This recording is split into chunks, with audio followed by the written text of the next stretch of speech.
Welcome to this technical deep dive into a hybrid agentic architecture. At the front end, the user interacts through a Gradio UI chat. When a message is received, our system acts as a smart router to determine the best path for the request. Here's the logic. If question is related to professional journey, we utilize Ollama to run the Qwen 3 model locally on your machine. In this mode, the model retrieves answers strictly on the private data stored in your Me folder, ensuring total data sovereignty and privacy. In scenario where data is not available for the questions, the system uses defined tools to record and notify the details. Okay, let's install Ollama. We'll be using home root to install Ollama.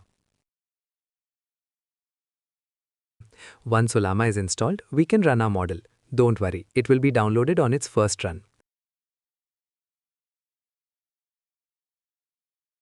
We can check model details at tags endpoint. Welcome to your first step in creating and deploying Agentic AI. Lab 1 is all about getting your local AI running. Here is what we are going to accomplish. We will run ChatGPT level AI directly on your machine, completely free and private. In this lab, we are going to learn how to interact with the Qwen model using Ollama. First, we need to import all the libraries we will use throughout this lab. Let's walk through each one. The OS and JSON libraries are standard Python tools for working with the operating system and data formats. Load.env is critical. It loads your environment variables safely so you do not expose your API keys. Now, here is the interesting part. We are not using OpenAI servers. We are using their library to connect to our local Ollama server through a compatible API. This is a critical concept. Ollama provides an OpenAI-compatible endpoint. This means any code written for OpenAI can work with Ollama just by changing the base URL. This is how we run AI locally while using familiar tools. If you want to follow along, you can download the project from the link available in description. Now, before we run ourselves, let's run UV sync. This will automatically create the virtual environment and install project dependencies. Then, we can activate the environment and set the kernel for our notebook. Now, let's make our first request to the server. This cell demonstrates streaming. The key here is stream equals true. This means instead of waiting for the entire response, we get the answer token by token. Then, we iterate through each line of the response. We extract the response field and print it with flush equals true, so the output appears immediately. Streaming is important for large language models because it allows you to display output as it is being generated. This makes the interaction feel much more responsive, like a real-time conversation. When you run this cell, you will see the Python function being generated word by word, just like ChatGPT appears to be thinking in real time. Now, let's set up a more structured conversation. This cell creates the foundation for a proper chat. First, we craft a request asking for a comparison of two cities. Second, we create a messages list. This is the standard format. Each message has two parts: the role or who is speaking and the content. The role can be system to set the personality, user for your questions, or assistant for the AI's response. The system message is like giving the AI instructions for how to behave. By setting the tone as a helpful assistant, we shape how the AI responds. Now for the main event. This cell actually calls the Ollama API using the OpenAI client. This is the magic happening. We use the OpenAI client because it follows industry standards. We initialize the client but point it to localhost instead of the cloud. We specify the Qwen model. We call the chat.completions.create method. When you run this, Ollama will process your request and return a comparison table. Depending on your machine, this might take 5 to 30 seconds. This is a beautiful design pattern. You run local models without changing your code. You just swap the base URL. Finally, we present the answer beautifully using the markdown function. You now have ChatGPT level capability running 100% locally and privately. This is your foundation. In Lab 2, we will introduce tools. We will give the AI the ability to perform actions like checking weather or doing calculations. That is what makes it truly agentic. We are taking a big step forward today. If Lab 1 was about basic queries, Lab 2 is about giving that AI tools to work with. In this lab, we will learn about 3 critical concepts. 1. Pydantic models for structured data validation, 2. Tools and function calling, and 3. Gradio UI for creating chat interfaces. By the end of this lab, your AI won't just answer questions, it will actually do things like checking the weather or calculating math expressions. Let's go, let's walk through the new imports. We saw most of these before. Pydantic is the star of Lab 2. This library provides data validation using Python type hints. Base model, field, and config dictionary are core components from Pydantic for defining and configuring models. Typing is Python's type hinting module. Optional means it can be none. Literal means one of a fixed set of values. And client from Ollama gives us a direct Ollama client as an alternative to using the OpenAI client. Pydantic is Python's most popular data validation library. It uses type hints to automatically validate data. Why is this important for AI? Because when an AI needs to call a function, it needs to know exactly what parameters to provide and in what format. Pydantic generates perfect JSON schemas automatically. This is a simple but powerful example. We define a user class that inherits from base model. Each field has a type, ID is an int, name is a string, email is a string. Age is optional int with a default of none, meaning it's not required. When we create a user object, Pydantic automatically validates the input. And model_dump converts the Pydantic object to a Python dictionary. Now here is where it gets interesting for AI. When you want a large language model to call a function, you need to tell it what function to call, what parameters the function accepts, what type each parameter is, and which parameters are required versus optional. Pydantic generates all of this automatically. It creates a JSON schema that the AI can understand. The AI then generates JSON that matches this schema, and you can safely parse it. Now we are creating a tool definition. Weather query is a Pydantic model that describes the parameters needed for a weather tool.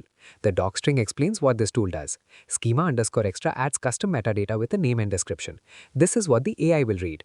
Location is a required string field with a helpful description. Unit is a literal, meaning it can only be Celsius or Fahrenheit, nothing else. Default is Celsius. And model_JSON_schema generates the complete JSON schema. See how the AI now knows exactly what to send? This is similar to the previous weather query, but with a slightly different structure. Note the slight difference. We use metric/imperial instead of Celsius/Fahrenheit. This is simpler, just one parameter, an expression string like 2 plus 3 times 4. Field metadata is how you add detailed information. The ... means this field is required. The description helps both humans and the AI understand what should go in this field. Now we build the infrastructure for multiple tools. Build_tool_schema takes a Pydantic model and creates an Ollama-compatible tool schema. It extracts the name, description, and parameters. We create a tools dictionary where each tool has a schema, the schema description to send to the AI, and func, the actual Python function to call when the AI uses this tool. For getWeather, we have a mock function that returns fake weather data. For calculator, we use Python's eval to evaluate math expressions. The lambda keyword defines anonymous functions. Now let's see tool calling in action. This is a complete tool using conversation loop. Now look at our weather query model. We use a literal for units. This means it can only be Celsius or Fahrenheit, nothing else. This prevents the AI from hallucinating invalid options. The agentic loop. This is the core of agentic AI, the heart of the system. User sends a prompt, the AI analyzes it and decides what tool or tools to use. The system executes those tools, system sends results back to the AI formulates a response based on the tool results, and user sees the final answer. This cycle can repeat multiple times if needed. When you run this, the AI will receive the prompt and decides it needs to 1. Call the weather tool for New York, 2. Call the calculator tool for 5 times 6, and then a final response synthesizing both results. Now we move from mock functions to real external API calls. This is a real tool that calls Google's Serper API to get real weather data. We have added simple error handling. The try if sep block catches any errors, network failures, API errors, and so on, and returns them in a standardized format. This keeps the conversation going even if something goes wrong. This function formats the weather data into readable markdown for display. Now we demonstrate tool constraint. The AI will only use the weather tool when appropriate. Notice the key difference. The description now includes explicit instructions. Only call this tool if this. This is a way to guide the AI's behavior through the description field. This is a refined version of the tool using loop. The system message explicitly tells the AI when to use the tool. Introducing guardrails. We will be discussing them in detail in future labs. By combining system messages, tool descriptions, and other techniques, you create guardrails that guide the AI's behavior. This is important for reliability. When you run this, the AI will recognize this is a weather query. It will call the weather tool with Toronto. It will receive real weather data from Serper. It will formulate a final answer, and the result will be displayed as formatted markdown. You can try variations like, what is the weather today in Toronto? In Lab 2, you've learned Pydantic models, how to define structured data with validation. JSON schemas, how Pydantic generates schemas that AI can understand. Tool calling, how to give AI the ability to call functions. The agentic loop, how to build the cycle of prompt, tool call, result, response. Tool constraints, how to guide the AI to use tools appropriately. Error handling, how to handle errors gracefully. And real API integration, how to connect tools to real external APIs. You've now moved from chat to action. Your AI can not just answer questions about the weather, it can actually look it up and present real current data. This is what makes it agentic. I will see you in the next one. Welcome to Lab 3, your first complete Agentic AI project. This is where everything comes together. In Lab 1, you learn to chat with local AI. In Lab 2, you learn to give AI tools and functions. Now in Lab 3, you'll build a complete application, a personal assistant that represents you, knows about you, and can record information. By the end of this lab, you'll have a personal assistant that sounds like you, an AI that can perform actions like sending notifications, a chat interface deployed with Gradio, and a full application you can show others. Let's build it. First, let's set up your personal knowledge base. Before we code, you need to create a special folder that will be your AI's brain. Create a folder named Me in your project directory. This folder will contain all your personal information that the AI needs to know about you. Now, download your LinkedIn profile. Go to your LinkedIn profile and export it as a PDF. Click on your profile picture, go to Settings and Privacy, find Data Privacy and export your profile as a PDF. Save it as linkedin.pdf in your Me folder. Create your personal summary file, your knowledge base. In this file, include your full name and professional title, your areas of expertise and skills, your professional background and experience, key projects you've worked on, your core values and work philosophy, your contact preferences and availability, any specific ways you want to be represented. This summary.txt becomes the AI's personality file. Introducing Gradio, the magic piece that brings it all together. Gradio is a Python library that makes it easy to create web interfaces for Python functions. You write Python, Gradio handles the UI. This is how we'll make our AI conversational with a nice chat interface. This cell loads environment variables and checks if Pushover is configured. This simple function sends a Pushover notification. This is how your assistant will notify you when something important happens, like when a user wants to be contacted. If you don't have Pushover or don't want to use it, you can replace the function body with a simple print statement to simulate notifications. Now, we define the tools our assistant can use. These are two critical tools. Record user details. When someone is interested and provides their email, this records them. It sends you a notification and returns success confirmation to the AI. Record unknown question. When the AI encounters a question it can't answer, this tool records it. This lets you learn what questions people are asking that your knowledge base doesn't cover. Introducing Bidirectional Actions. These tools don't just inform the AI, they also trigger external actions, sending notifications to you, recording data for later analysis, and potentially saving to a database. This is what makes it a true agent. It's not just thinking, it's acting on the world. This defines the schema for the Record User Details tool. Name, the tool name the AI will use. Description, what the tool does. Parameters, what parameters it accepts. Email, name and notes. Required, only email is mandatory. And additional properties, false means no extra parameters allowed. This schema tells the AI exactly what to send. The AI can only send these fields and only email is mandatory. This is how you ensure type safety. This creates the final tools list that we'll pass to Ollama. Each tool is wrapped in type function schema format, which is the standard format for function calling in OpenAI-Compatible APIs. This is a critical function that handles tool calls. Let's break this down. We iterate through each tool call the AI decided to make. Extract the tool name and arguments. If arguments are a JSON string, parse them. Use global's getToolName to find the Python function with that name. Call the function with the arguments using unpacking the dict as keyword arguments. Format the result as a tool message for the conversation. And return all results. Global's getToolName looks up a function by its string name. This is how we dynamically call functions based on what the AI requests. The AI says use record user details. We look it up dynamically and call it. This loads personal information that the AI will use as context. We read a LinkedIn PDF file located in the Me folder. We iterate through each page and extract text. We read the summary.txt file with personal info. We set the person's name. This personal information will be embedded in the system prompt, so the AI knows this information about the person it represents. In a real application, you might load this from a database instead of files. But for this demo, files work great. This is the master prompt. It defines everything about how the assistant behaves. It tells the AI it represents your name. It includes the personal context from your summary and LinkedIn. It sets strict guidelines for tool usage with numbered rules.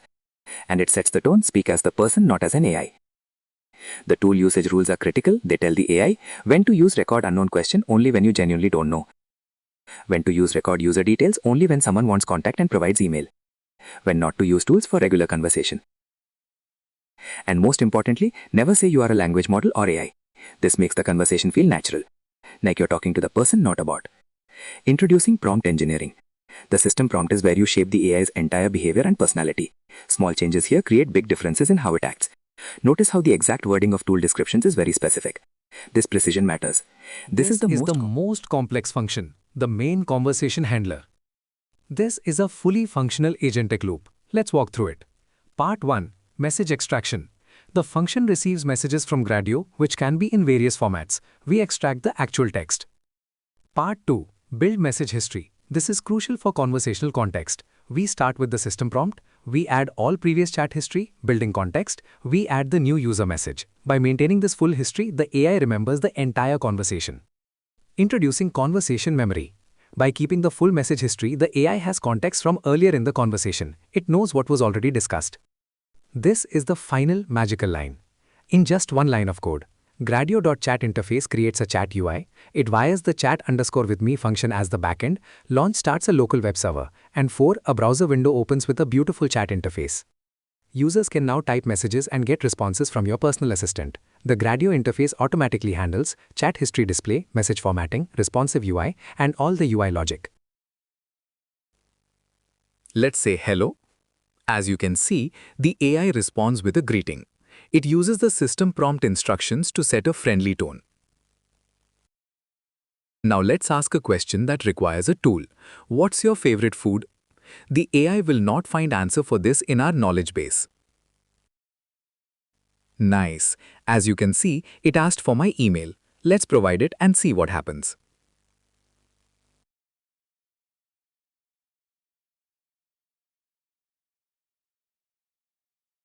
The AI will call the tool again, this time with the email parameter, and you will get a notification with the email details. So, tool has replied with the confirmation. Let's try one more question. What is your strength? Remember, we have a system prompt that says the assistant is helpful and honest. So the AI will respond with a thoughtful answer based on that instruction. Perfect. It has summarized my strength based on the system prompt and the personal information we provided in the knowledge base. This is a complete agentic loop in action. You now have a fully functional personal assistant that can chat, use tools, and maintain conversations. This is the power of Agentic AI. It's not just a chatbot, it's an agent that can take actions and maintain context over time. Once you have the basic project working, you can extend it. Add a database. Instead of just recording to Pushover, save to a database.